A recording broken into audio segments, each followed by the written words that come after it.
This is the first time this accidental band has actually invited people to come into the yard and listen to them play in the driveway. And they had no idea how many people were going to show up. And so the event is getting a little out of control.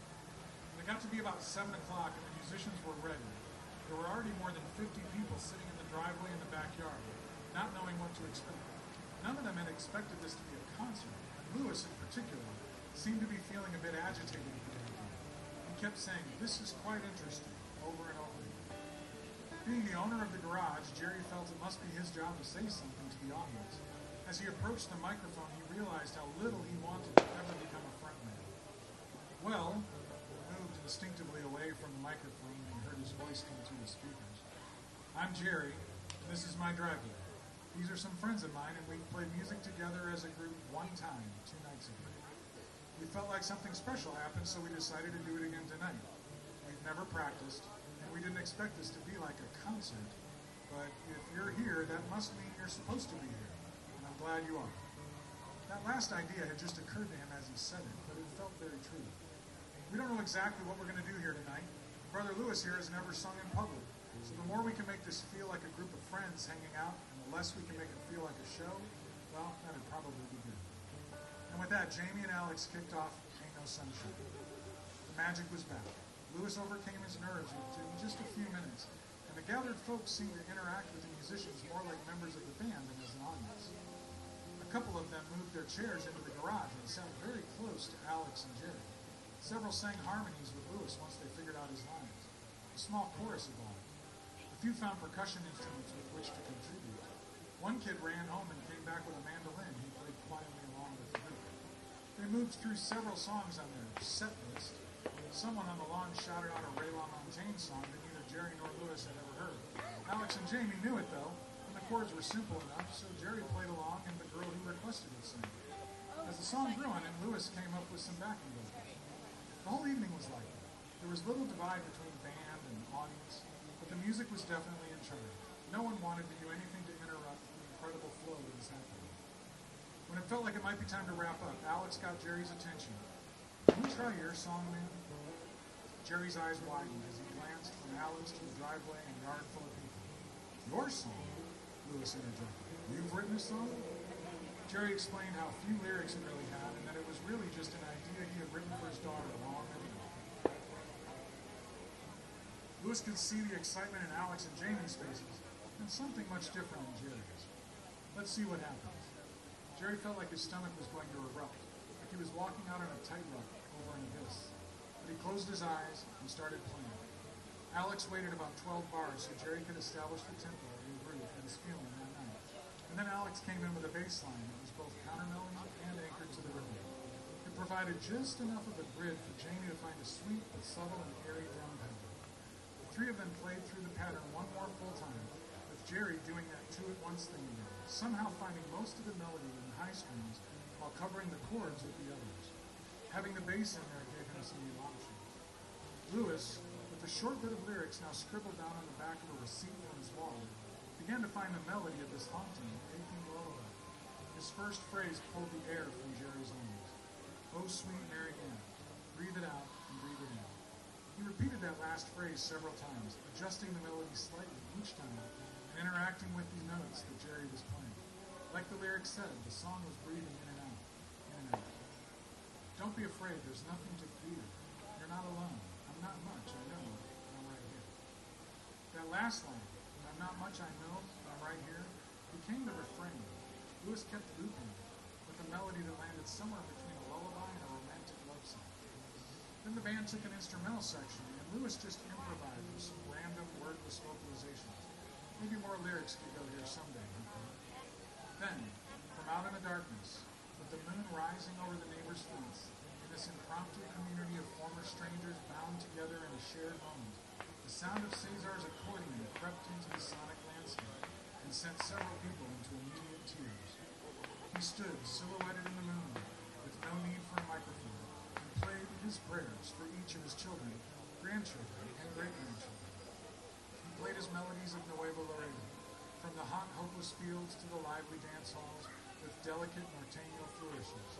He played for his long-gone parents, remembering elements of the theme he played for Father Constance all those years before. Cesar incorporated elements of romance and passion for his beloved wife across town. His chords and melodies wrapped themselves around and through the simple arrangements as he offered up a sound to the sky that was as sacred as anything he had uttered in any cathedral or chapel. As he allowed his prayers to rise and the notes to flow, he also allowed some tears to fall. Gabriella slipped to the ground and sat at his feet, the way she had done when she was little. She wrapped her arms around his leg, never wanting the moment to end. But Cesar brought his part down and stayed in the band, adding his notes subtly and shaping the chords in yet new ways, as Lewis repeated the opening line a few more times as a sort of code.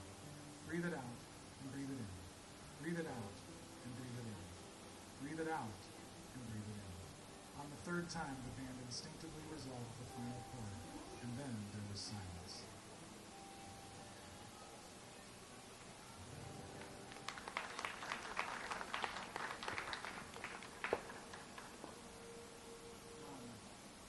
So let's try Sweet Mary Ann. We're gonna play Sweet Mary Ann now.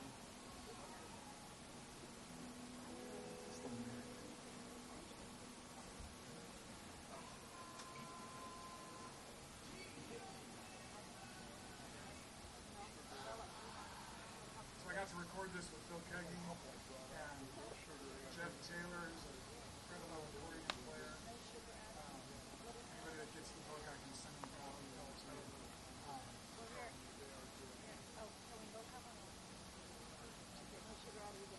All of our charts have to be like nailed down because of the wind up here. So.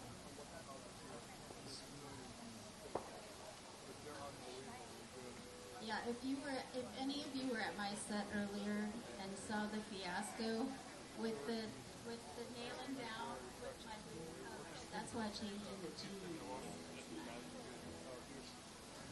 All right, let's try this. Mercy on us, me especially.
So